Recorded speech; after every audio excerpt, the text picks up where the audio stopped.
had a good chat with Sam last night, and I think how it's worked out is Stoke were interested. We knew that probably about a week ago, and that's built into a more serious situation. It started as a non-serious situation where it was a no, and it's built considerably from then. So then that has to factor in the business side of the club. We know there's a model here, and it is tricky to work with, but it is there. And it got to a level where it was a serious level. And then we had to look at the player as well. Sam's been an absolutely fantastic servant, not just as a player, as a person around these parts, and I think when they get to that level in my way of working, you have to factor them in considerably. And I did. I spoke to Sam, look, what's your thoughts? A bit of frustration, hasn't played as much recently, hasn't played as much start-wise since November. And I think, new challenge, fresh challenge, and all of these different things that footballers have to consider. So all that being factored in, it became sort of a clean win-win deal in the sense that, we feel we've got a good deal financially for the business. And Sam's got a fresh chance, going somewhere different and a new challenge, which he wanted in the end, And I think it's kind of one of the rare things that is actually quite in balance and quite in tune with the player, the two clubs, and it's kind of worked out in a pretty clean, pretty simple way, and that's rare, trust me. But going back onto the player, the player first of all going out in Sam, fantastic. I think he's earned the right, hopefully, to be remembered here for a long, long time, and of course, we'll look upon his next stage of his career. We want all the lads who have done well for us to continue doing that well somewhere else. So we'll certainly be looking at that. For him to continue the good work he's done here and take it on somewhere else. The player coming in, that was another big factor in the deal. We knew that we wanted another player in, and it just so happened that Crouchy was one that we've liked for a long time. As people all know, I'm not bothered so much about age, particularly in that type of player. Duffo played here at 37 and still did great for us. He's a fit fella. He covers the ground. I've got his stats from this season physically. He's never been a sprinter. He's more of a high-speed runner. The difference in that, by the way, just a little detail. Sprinting at a higher level, so per second, we're sort of 8.5 upwards. High-speed running is more like 7 metres per second, upwards. So just to give you a little idea on how that's measured. And he covers a lot of ground, so therefore he's still active. We know he's active mentally. We know he knows the game. His goals record over many clubs, many years, many levels, don't forget, mainly Premier League and international football, is very good.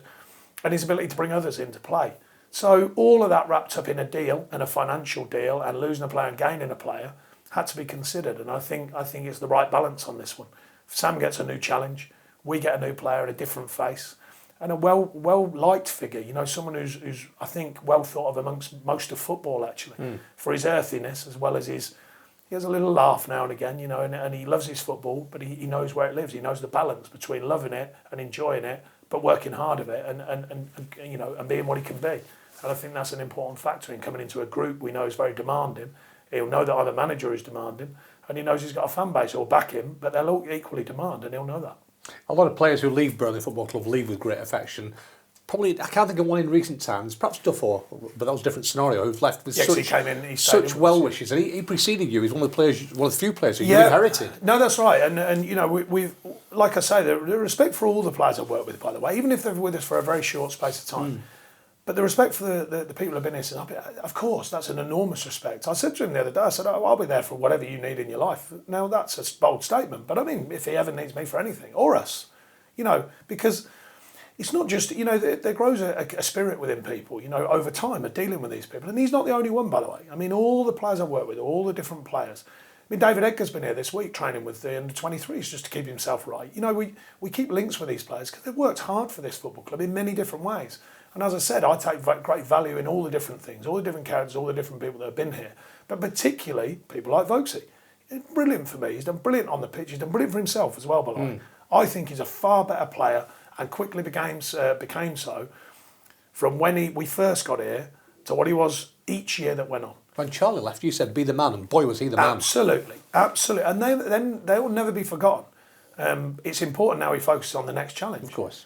But they'll never be forgotten. I'm sure the Burnley fans will always hold people like Sam and many others in high regard. And I equally do, and I know the staff do. But time's time. Time happens in football. Things have to be, the deals have to be done. Things move forward. And we absolutely wish Sam all the best in the future. He knows I had a good chat with him last night. And I said, look, when it's finally done, as in everything agreed, then we'll chat further. But no, he goes with great feeling from us, that's for sure. And we wish him well beyond. And equally, Crouchy comes in, open arms. I'm sure of that from our players, definitely. Some know him obviously through Bardo and John, and also from our fans. I'm sure they'll be open-minded about the next part of what we can do and what he can give us. And I know Peter initially is a short-term deal, but the money as well for Sam, I think he was just saying in the press, strengthens your hand for the summer window, which is obviously an important time. With an ongoing business model, we haven't got owners. They're very wealthy in my life, of course, but they're not wealthy in Premier League world. They're not hundreds and hundreds of billions of pounds where it just constantly gets put into the club. It's a challenge. I've never ever told anything other than the truth to the fans about that. It's a challenge. It's an ongoing challenge to find the right amount to stretch, the right time to just hold back, and the right deals that have to be done regardless of timings. They have to be done because they're the right deals. And I think this one was kind of clean on every level, as we've just discussed. And financially, it's a very good deal for the club. But you have to factor in. I think, because it was before me, I think he came in for about 350. We got a lot more than 350. Let's put it that way. So, no, but that has to be factored in. Of course. And then that allows more strength going forwards. Now, that's not lost sight of the immediacy. We know we are where we are. We know we're beginning to come out of it. We're showing really strong signs, but we know there's a lot of work to be done. But my point is, with such a model, you can't just stop it at any given time. It has to go forward, and it has to generate the next level of finance, or some towards the next level, by the way. Obviously, TV money, etc., etc. But there is a line. It's just difficult. It's difficult to find the line and then find the right timings for these things to occur. But we think this is a sensible package, but also a productive package.